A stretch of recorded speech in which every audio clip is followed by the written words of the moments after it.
Hey honey, we need to have a serious chat. Uh-oh, this sounds ominous. Well, it's all to do with energy and electricity. Oh well, two of my favourite topics. Yeah, okay. So I've been thinking about whether we should go all electric with our house.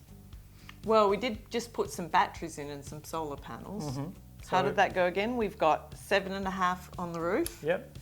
A 5 kilowatt inverter, Yep. which means we can still go to and from the grid. Yeah, we can Is that still right? sell our excess back to the grid. Yep. And the battery's 8 Yeah. kilowatts? Yep, 8 kilowatt hours. So that means, I'm just going to clarify this. Okay. That means during the day, we're using our solar power, and during night, we're actually using the battery. Yeah. Okay. I know, I was pretty proud about that. Yeah. So maybe, I've been reading about it, if we got rid of the gas, then we could be not having to pay the gas line. Because, you know, even though we hardly use any gas, we're still paying for the fact of the line being there all the time. So Is we that could why get rid we of it. still get those quite big gas bills? Well, yeah. Just the line charge is pretty high, so we could get rid of it. People have always said that gas is better for the environment, but things are changing. Like some of the new systems that they come up with are so efficient. Like you put in 1 unit of electricity and you get 5 units of heat generated by that 1 unit of electricity. It's pretty amazing. Heating water pretty efficiently then. Really efficiently, much more than they used to be. And also, in a way, gas used to be the cleanest, but it's getting more difficult to get to, whereas electricity over time is getting cleaner and cleaner, especially with people like us putting in our solar panels and batteries. We do really have some things to think about, don't we? We do, and you know... You know, but like my nana used to have an electric oven. And I know, it's a shocker. Resistive electric, which is the way we used to heat everything, no good. But with the new heat pumps, some of them are really, really efficient. It's kind of like, you know how we use the induction cooktop? And I do love my induction cooktop. Yeah. Do you want to show us how it works? Sure. Come on then. Okay, so pretty happy about my induction, and it was a big change, changing from gas, I suppose, a different way of cooking. So the pots, when you use induction, have a magnet in here, and that's what actually heats up. So when you've got gas, it heats the pot, but it also heats all the way around the side of the pot. So you're heating the air and you're heating in the pot itself.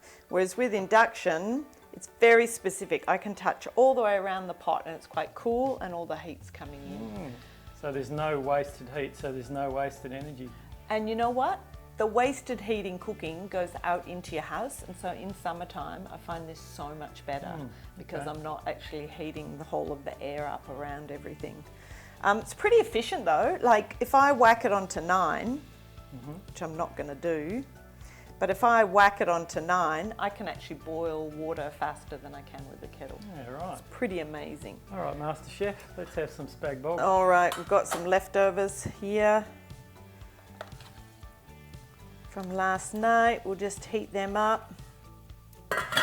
So I really like the preciseness of what I can do. So here am I, I've just pressed this element, pushing it up. I'm going to stick it on about 6 to get that a little bit hot, and then if I need to do something else, I can push it down a little bit, have it on 3 or 4, and it's going to quietly bubble away there for me, heating it up. So maybe we should think about getting rid of the gas. Well, the thing is, if this has been so good for me, then I'm kind of thinking that maybe a lot of other appliances have come along in electric, and maybe we should think about an electric only house. Let's go and have a look. All right, let's have a look, see what's available. Now that a lot of people are using electricity, the heat pumps are amazing for heating water. They're really, really efficient. Really? Yeah. What's a heat pump? Claire's got one. Claire? Yeah. Do you reckon we could go around there and have a look? Yeah, why not? Okay. And that way, you know, if we're using electricity through a really efficient means to heat the water, we won't be burning any fossil fuel at all. That's true. All right, let's go. You ready to go? Yep. Wish I had an electric bike. I love my electric bike. I was actually thinking this morning about electric car. Well, one of the good things about electric car is you can charge it from the sun during the day, And then if you've got spare energy, you can use the battery in the car to run your household at night. So Hang on, then you wouldn't need a battery at all. you could probably do it without a battery. I mean, for us, we would have two, but yeah, you could just have the car battery to run your house. Wow, so a car's got a double use then. Yep. Anyway, let's get to Claire's. All right, let's get going. Okay. Look at those panels. Oh, it's fantastic, isn't it? Looking at the midday sun, all that energy they're creating. Maybe we should go all electric. Maybe we should. Let's check out Claire's heat pump before we decide for sure. All right, then we maybe need to go all electric for bikes. Maybe we should. We can both have one. This Here is it is. Claire's heat pump. Yeah, it's a Wow. cracker, isn't it? How does it actually work? It basically takes heat out of the atmosphere and pushes it into the water, kind of the opposite of your fridge that takes heat and pushes it out of the fridge. It's kind of like a fridge back to front. A back to front fridge. Kind of, yeah. So how efficient are they? They are super efficient. For every unit of electricity that you put in, it produces about five, nearly 6 units of heat into the water. Claire reckons that since she's had it installed, she's definitely noticed an overall reduction in her bills, which, you know, she's pretty careful with the bills. It's a good thing. So there are so many, maybe a few changes that you'd need to make to go all electric, but yeah, something to think about. It is something to think about. You mean, you really want to do a fair bit of research. It's a bit of a new idea, but it's definitely worth thinking. Okay, now we're talking about the batteries. I haven't really had a good chance to have a look. Who did you end up getting to put them in? Well, I did a bit of research. It was like the solar panels, you know. Before we actually put the panels on, we got a few different quotes and had to find some that we could really trust. And Synergy's got a great little app where you can, like, what are the questions you need to ask an installer? And I sort of did the same with the batteries till I found someone that I thought was really trustworthy, and yeah, I'm pretty happy with the batteries and the installation, because the installation's important as well. True. Let's go have a look. Okay. So Tim, I'm loving the new wall. Pretty nice. Why did you build this?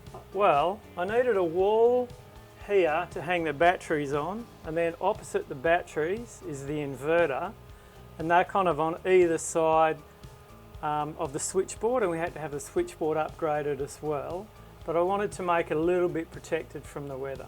So batteries, inverter, switchboard, and just down there's a safety switch in case you have to turn the whole thing off.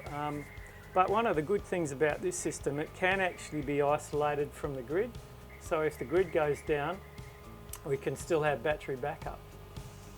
Great, so it's actually quite a small space, really. Yeah, fit all that stuff in there. Yeah. So you should be able to find a spot at other houses to do it. Yeah, no problem. Great. It was fascinating on the way home to see just how many houses had solar panels. Heaps and heaps, especially in WA. In fact, you know, it's actually become a bit of a problem because the solar panels are producing so much electricity during the middle of the day, and then they don't produce the electricity in the evening when there's a big demand for it. It's actually making the grid a little bit unstable, and that's something we have to try and work around. When is the biggest peak demand for electricity? It's between about 6 and 9 in the evening, and so there's a lot of demand then. So if you could actually use your energy during the middle of the day for stuff that you can, that would... So like washing machines? Yeah. Okay. Yep. So thinking about it, does that mean you should, if you can, for the grid's sake, have your solar panels on the west? Absolutely, yeah. In that afternoon time when people are getting home from work, putting on the air conditioner and turning on their telly, if you could contribute then, that would be fantastic. Well, there's lots to think about, isn't there? Sure is, especially, you know, because we're here and we've already got a couple of gas appliances and we've already got the gas line. It's not as straightforward. It'd be easier if you're building a new house, Absolutely, yeah. Be a no-brainer if you're building a new house. Yeah, true. Yeah. Oh, well, we got a bit to think about. Shall we sleep on it? Yeah, great idea.